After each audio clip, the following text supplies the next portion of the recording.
Uh, Holt wiped the sweat from his brow as he studied the ancient maintenance manual, its pages worn and dog-eared from centuries of use. The harsh LED lighting of his workshop cast sharp shadows across the weathered workbench, where tools passed down through generations of human engineers lay scattered among spare parts and diagnostic equipment. Fascinating, came the melodic voice of Ambassador Xylix, the tall, crystalline being hovering nearby. You still maintain physical copies of technical documentation. Our civilization abandoned such practices millennia ago. Holt smiled, not looking up from the manual. Sometimes the old ways are the most reliable. Can't hack paper, can't corrupt it with a virus, and it works just fine without power. He reached for a worn socket wrench, its wooden handle smooth from decades of use. Besides, there's something about holding the real thing in your hands. Helps you think better. The year was 2487, and humanity had found itself in an unusual position among the stars. The collective, as the post-scarcity civilizations called themselves, had mastered matter manipulation, automated production, and artificial intelligence beyond anything humanity had achieved. They'd simply fabricated new items whenever needed, their massive automated systems creating perfect replacements for anything that showed the slightest wear. But now those systems were failing, and no one knew why. Our best minds cannot determine the cause of the cascading failures, Xylix admitted, their crystalline form dimming slightly in what Holt had learned was an expression of distress. The quantum fabrication network simply stop, and none of our specialists understand the underlying mechanical systems well enough to effect repairs. Holt nodded, finally finding the diagram he'd been searching for. That's because you folks never needed to learn. When something breaks, you just replace it.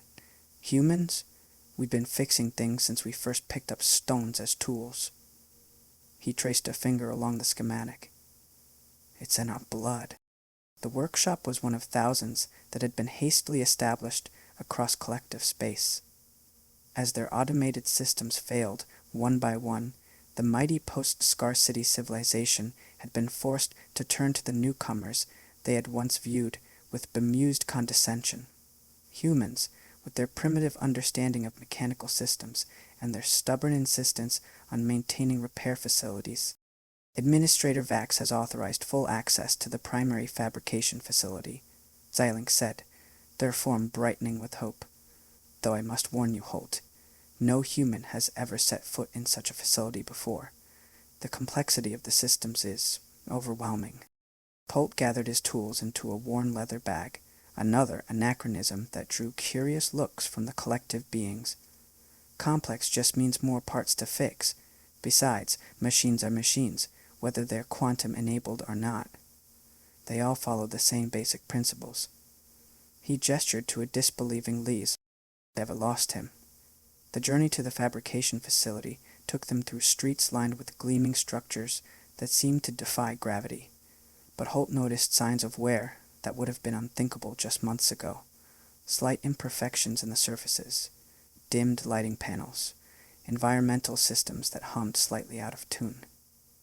The collective's perfect world was showing its age. For the first time in millennia, the lines of safety walls turned to barren, empty patches. The furnaces pumping out nothing but junk, open metal ruins. The two of them sat in the crypt. Inside the facility, Holt found himself surrounded by technology that would have seemed like magic to his ancestors. Quantum manipulation fields, matter converters, and atomic assemblers filled the massive space. But beneath the advanced technology, he could see the familiar shapes of pumps, motors, and hydraulic systems. There, he said, pointing to a massive assembly that dominated the center of the facility. That's your problem right there. The quantum field generators are fine, but the mechanical systems that maintain proper alignment are shot. Bearing wear, if I had to guess. When's the last time anyone actually maintained the physical components? I doubt it. Xylix's crystalline form flickered in confusion. Maintained? These systems are self-repairing. We're self-repairing, Holt corrected, until the self-repair systems themselves needed repair. Everything breaks down eventually. That's just entropy. He began laying out his tools. Lucky for you, humans never forgot how to fix things the old-fashioned way. Over the next several weeks, Holt and a growing team of human engineers worked tirelessly to repair the facility's mechanical systems. They replaced worn bearings, rebuilt hydraulic assemblies, and carefully realigned complex mechanical components that hadn't seen maintenance in centuries. Other human teams were doing the same across collective space, bringing ancient repair skills to bear on systems that had been designed never to need them. They improvised tools, adapted old techniques to new technologies, and sometimes simply invented entirely new methods on the spot. Activity was the sensor-charged dentitions, like they were reproducing mirrors of their own cells. The collective watched in amazement as these primitive humans brought their failing systems back to life, not through advanced quantum manipulation or AI optimization, but through the simple, timeless arts of mechanical repair and maintenance. "I still don't understand," Xylix said one day, watching as Holt carefully rebuilt a precision alignment mechanism. "Why maintain these skills when automation and replacement are so much more efficient?"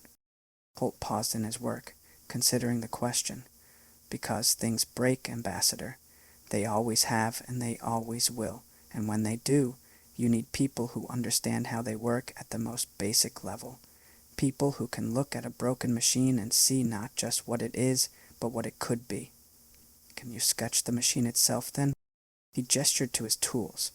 "Every one of these has a story. This wrench?